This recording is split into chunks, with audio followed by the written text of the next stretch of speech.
Стојчевски, поделени се бодовите во еден надпревар во кој Борец доминираше. Екипата на Работнички, посебно во второто полувреме, го играше на резултат да не загуби овде. Еден краток коментар. Добро, не искористивме неколку шанси. Одевме на победа, така ќе биде секој меч понатака. Домашен терен, публика, колку толку не потребаше од надвор.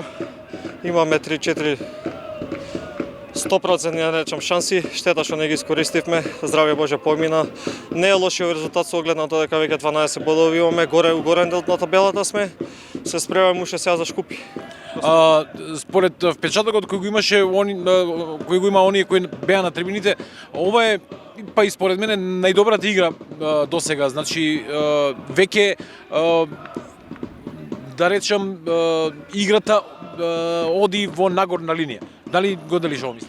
Да, сега кога го делам, почетните утакмици малце бевме во грч, после долга пауза, како што поминува од секое коло се подобро и подобро играме, се надам дека ќе продолжи, секогаш може подобро, така да се спремаме за уште подобро и да победевме денес и наредно победиме, може уште подобро и така ќе биде до крај на сезоната. Според многумни стручњаци оваа сезона си еден од најдобрите, ако не и најдобар стопер во лигата. Па добро, фала на комплиментите, секако се надевам дека ќе биде така и понатака.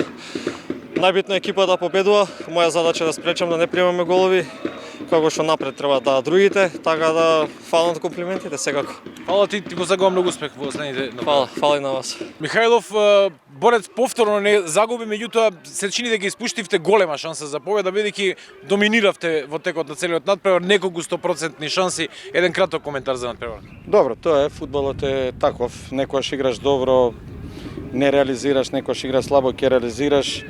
Меѓутоа добро е што станавме во позитивна серија, го држиме чекорот горе со горните, не е ништо изгубено, сепак игравме против еден Работнички, знаеме кој е Работнички. Ете, едноставно трите тие зицери шанси 100% и репрезентативниот голман до 21 година Ристо Јанков успеа да ги неутрализира. Бевме доминантни, они буквално еве сами видовте, не дојдоа до некоја поиздена шанса за гол.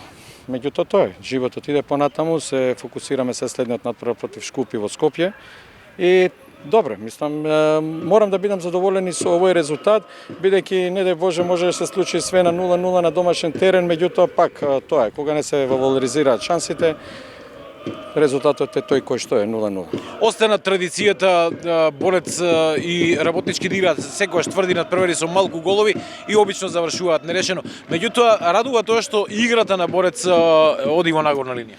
Да, играта оди во нагорна линија, навистина одигравме исто и минатата недела, еве сега и оваа недела.